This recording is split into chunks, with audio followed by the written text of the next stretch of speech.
Bonjour, c'est Yoda, bienvenue. Eh non, c'est Quentin. On se tape des barres.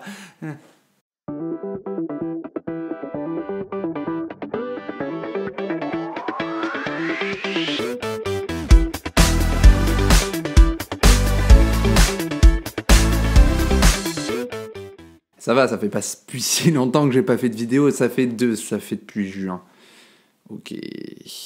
Salut les spectateurs, comment ça va? Ça fait longtemps, hein? Il y a énormément de choses à dire, je sais, ça fait énormément de temps que j'ai pas sorti de vidéo. Je vais vous donner des explications, ça va être une vidéo très rapide, hein. Je sors des anti-sèches, parce que voilà, ça me permettra d'être un peu plus à jour et d'avancer un peu plus vite dans cette vidéo.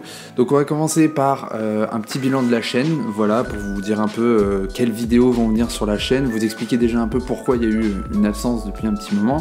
Et ensuite on va faire un petit rattrapage de vidéos, donc on va faire 3 opinions, 2 opinions films et une opinion série. Je vais vous donner un avis très rapide bien évidemment sur ces 2 films et sur cette saison d'une série, puisque forcément ça fait un moment qu'elles sont sorties, vous vous en doutez. Et sans plus attendre, on commence. Donc comme je vous l'ai dit, ça fait depuis un moment, ça fait depuis le dernier Flashback Tuesday qui était sur Collateral Beauty que j'ai pas fait de vidéo. C'était avant tout par rapport à un manque de temps. Voilà, j'ai enchaîné beaucoup de choses depuis juin dernier. Voilà, et en plus vous remarquez derrière moi qu'il y a un nouveau décor, qui est un tout nouveau décor puisque j'ai déménagé. Ça explique aussi pourquoi pendant quelques mois j'ai pas pu faire de vidéo, j'ai déménagé. Donc un décor qui, je sais pas si ce sera le décor final. Au niveau des vidéos à venir, en tout cas les vidéos qui sont prévues sur le reste pour l'instant sur la chaîne, vous aurez dans un premier temps, après cette vidéo, dans les jours à suivre, vous aurez le top 5 des films de 2018.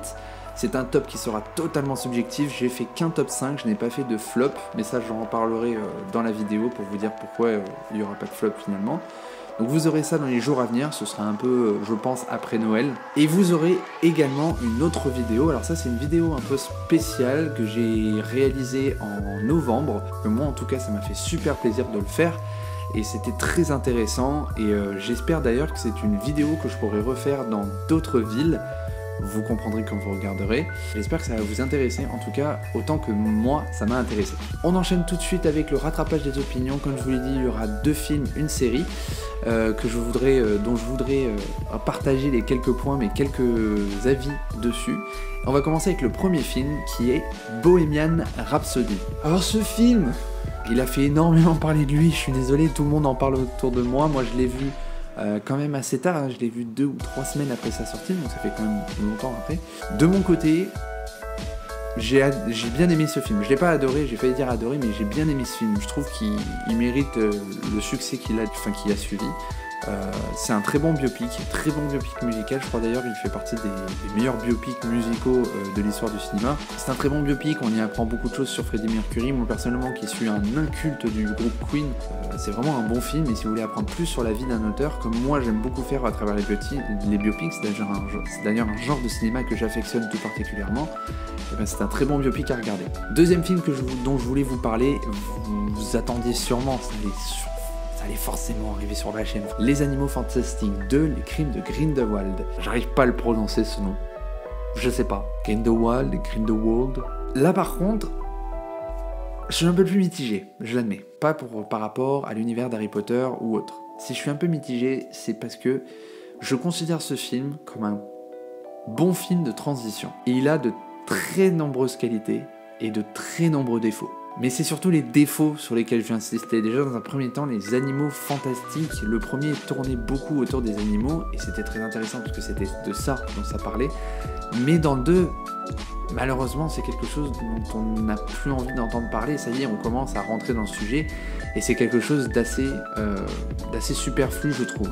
Ensuite, deuxième défaut que j'ai trouvé, c'est qu'il y a énormément d'intrigues qui sont lancées dans ce film. Personnellement, j'ai l'impression d'un peu m'y perdre en fait à travers toutes ces histoires. D'un côté, on parle de Grindelwald, d'un côté, on parle de Tina et Newt Scamander. On se perd un peu dans la chronologie de ce film et surtout dans la succession de toutes ces histoires.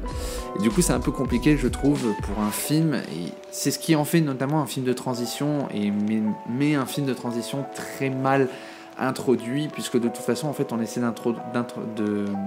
d'insérer beaucoup trop d'éléments, beaucoup trop de personnages, beaucoup trop d'histoires en un seul et même film, et peut-être que les Animaux Fantastiques 2 ne pouvaient pas supporter autant d'intrigue. J'enchaîne tout de suite sur l'opinion série qui se trouve être la saison 6 de House of Cards qui est sortie sur Netflix début novembre, si je dis pas de bêtises. Est arrivé le moment où les accusations d'harcèlement sexuel et toute l'affaire Weinstein ont découlé sur Netflix et donc ont découlé sur House of Cards et sur Kevin Spacey. Alors, bien évidemment, je remets pas en doute la décision de Netflix qui est la plus raisonnée, hein, il n'y avait pas d'autre choix à faire.